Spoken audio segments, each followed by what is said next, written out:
अस्सलाम वालेकुम dear students, myself Kapil Pratap. एक बार फिर आप सबका स्वागत है मेरे यूट्यूब चैनल पे कैप्स एकेडमी पे। ठीक है, तो लास्ट टाइम जो हमने चैप्टर नंबर 1 जो gases exchange class 10th bio का कंप्लीट कर लिया था। आज हम स्टार्ट करने जा रहे हैं चैप्टर नंबर 2, जिसका टाइटल है या जिसका नाम है होम्योस्टेसिस। तो आज का जो हमारा पहला लेक्चर इस चैप्टर का जो है वो बेसिकली इस चैप्टर के इंट्रोडक्शन के बारे में है, जिसमें हम ये डिस्कस करेंगे कि होम्योस्टेसिस क्या होता है, कौन सी लैंग्वेज का वर्ड है, और एनवायरनमेंट क्या होता है, फीडबैक मैकेनिज्म क्या होता है। तो ये सारी चीज़ें हम जो इसी लेक्चर के अंदर डिस्कस करेंगे। तो लेट्स डिस्कस। तो फर्स्ट ऑफ ऑल इंट्रोडक्शन में हम बात करेंगे इस वर्ड के बारे में, होम्योस्टेसिस वर्ड के बारे में। जो कि होम्योस्टेसिस वर्ड वो बेसिकली एक ग्रीक लैंग्वेज का वर्ड है, जिसका जो मतलब होता है staying the same. Basically homeostasis word जो है वो दो वर्ड्स की कॉम्बिनेशन है, जिसमें एक वर्ड है होम्यो जिसका मतलब होता है सेम, दूसरा वर्ड होता है स्टेसिस जिसका मतलब होता है कंडीशन या फिर स्टेट। ठीक है, तो अगर हम कंबाइनली जो इसकी मीनिंग देखें, कंबाइनली अगर पूरे वर्ड की मतलब देखें तो इसका मतलब होता है होम्योस्टेसिस का मतलब होता है basically the staying the same. तो यहाँ पे हमें वर्ड से ये पता चला कि इस वर्ड का मतलब होता है स्टेइंग द सेम। बट क्या सेम, मतलब कि कौन सी चीज़ सेम रखना। स्टेइंग द सेम तो हमने वर्ड से मतलब देख लिया कि स्टेइंग द सेम, बट कौन सी चीज़ को सेम रखना। ठीक है, तो जब हम डेफिनेशन को डिस्कस करेंगे तो उससे हमें क्लियर हो जाएगा कि होम्योस्टेसिस वर्ड जिसका मतलब था स्टेइंग सेम, वो वहाँ पे जो सेम बोल रहा था, जिसको हम मतलब कि स्टेइंग द सेम बोल रहा था, वो बेसिकली किस चीज़ की बात कर रहा था कि हमें सेम रखनी चाहिए। तो हम डेफिनेशन में जब क्लियर करेंगे तो आपको इस चीज़ का पता चल जाएगा। ठीक है, तो डेफिनेशन की अगर हम बात करें तो होम्योस्टेसिस को ऐसे एक्सप्लेन किया गया है या डिफाइन किया गया है कि ये एक एबिलिटी होती है बॉडी की, जिसमें वो बॉडी क्या करती है, जिसमें वो बॉडी मेंटेन करती है अपना इंटरनल एनवायरनमेंट या फिर कंडीशंस एक सुइटेबल लिमिट्स में। तो होम्योस्टेसिस क्या है, एक तरह की एबिलिटी होती है एक बॉडी की, जिसमें वो बॉडी क्या करती है, वो अपनी जो इंटरनल कंडीशंस हैं या फिर इंटरनल इन्वायरमेंट है उसको क्या करती है, एक सुइटेबल लिमिट्स के अंदर उसको मेंटेन करती है। ये मेंटेन करना क्यों ज़रूरी होता है, तो ये हम जो पहले वर्ड इन्वायरमेंट को डिस्कस करते हैं, फिर इसी चीज़ को एक्सप्लेन करेंगे कि ये हमारी बॉडी ऐसा क्यों करती है, या फिर हमारी बॉडी में ये मैकेनिज़्म या फिर ये प्रोसेस क्यों मौजूद है, जिसकी मदद से हमारी बॉडी जो अपने आप को एक सुइटेबल लिमिट्स के अंदर या अपनी बॉडी के जो इंटरनल कंडीशंस है उसको सुइटेबल लिमिट्स के अंदर क्यों रखती है। ठीक है, तो जो वर्ड इन्वायरमेंट है वो बेसिकली उसका मतलब होता क्या है। इन्वायरमेंट को हम दूसरा कंडीशंस भी बोल सकते हैं। ठीक है, तो इन्वायरमेंट क्या है, ये कंडीशंस है जो हमारे सराउंडिंग मौजूद है, तो उसको हम इन्वायरमेंट बोलते हैं। बेसिकली जो भी हम अपने इर्द गिर्द जो भी चीज़ें देखते हैं उसको हम बोलते हैं इन्वायरमेंट। ठीक है, जैसे कि अगर यहाँ पे मैं खड़ा हूँ तो मेरे सराउंडिंग में जो भी एयर मौजूद है या फिर इस कमरे का जो भी टेम्परेचर है, ये सारे क्या है, ये एक इन्वायरमेंट है। तो ये हो गया बाहर का इन्वायरमेंट। इसी तरह एक ऐसा इन्वायरमेंट मौजूद है जो मेरी बॉडी के अंदर मौजूद है, जिसको मैं कहता हूँ इंटरनल इन्वायरमेंट। अगर हम इन्वायरमेंट को एक और तरीके से एक्सप्लेन करें कि ये एक ऐसी कंडीशंस होती है जिसके अंदर इंसान रहता है या लिविंग ऑर्गेनिज्म रहता है, उसको भी हम इन्वायरमेंट कहते हैं। अब आते हैं हम टाइप्स पे। इन्वायरमेंट जो है उसके दो टाइप्स होते हैं, एक इंटरनल इन्वायरमेंट, दूसरा एक्सटर्नल इन्वायरमेंट।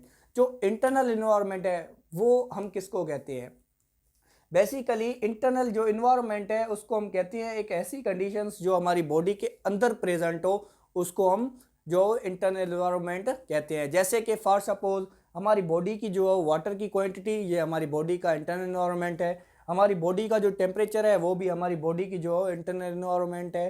ठीक है, हमारा जो ब्लड है बॉडी के अंदर मौजूद है उसकी जो पीएच है वो भी क्या है, हमारे इंटरनल इन्वायरमेंट है या इंटरनल कंडीशंस है। ऐसे ही हमारी बॉडी के बाहर भी चीज़ें मौजूद हैं, जैसे कि ऐसी कंडीशंस जो कि हमारी बॉडी के हमें से बाहर मिलती है, जैसे कि एग्जांपल ह्यूमिडिटी, टेम्परेचर, एयर।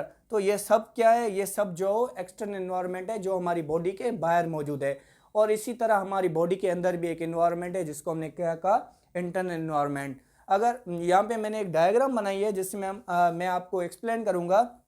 ये क्या है, ये एक पूरी बॉडी है जिसके अंदर मैंने रेड एरोज बनाए हैं, वो बेसिकली क्या है, इंटरनल इन्वायरमेंट है, जिसके एग्जांपल मैंने यहाँ पे बताए थे H2 quantity, body temperature, blood pH. ऐसे ही बॉडी से बाहर जो एक्सटर्नल इन्वायरमेंट मौजूद है जैसे कि ह्यूमिडिटी, टेम्परेचर, एयर। तो ये था क्या, इन्वायरमेंट।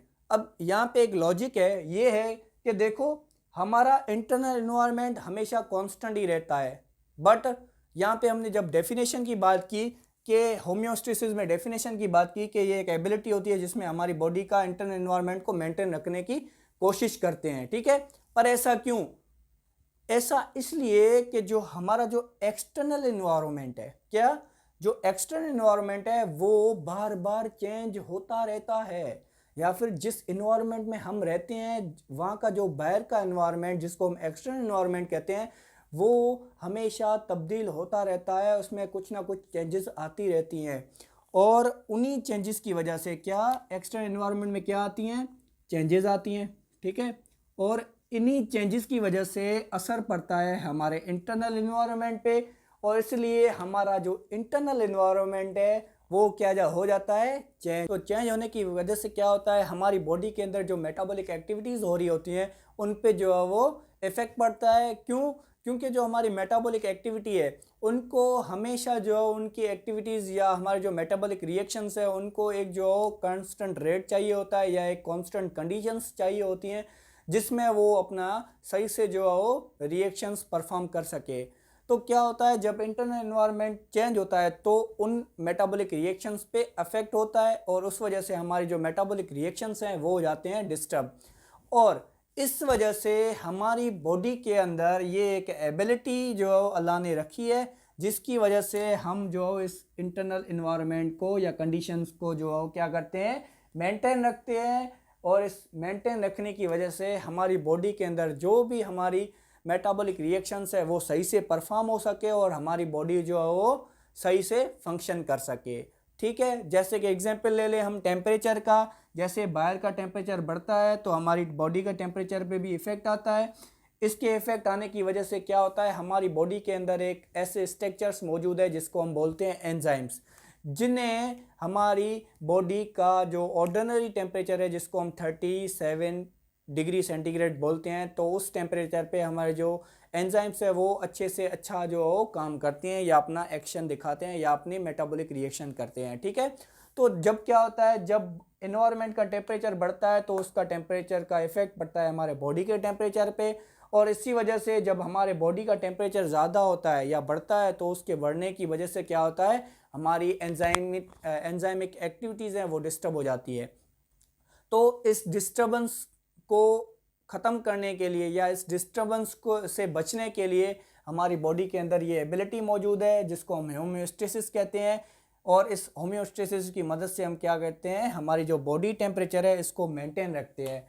ये जब आपको क्लियर होगा जब हम एक्सपेक्ट्स ऑफ होम्योस्टेसिस पढ़ेंगे जिसमें हम थर्मो रेगुलेशन का जो जिक्र करेंगे, तब आपको ये सब क्लियर हो जाएगा कि जो इन्वायरमेंटल जब बॉडी का जो इन्वायरमेंट का टेम्परेचर वो बढ़ता है उसका इफेक्ट हमारी बॉडी टेम्परेचर पे कैसे पड़ता है, ठीक है।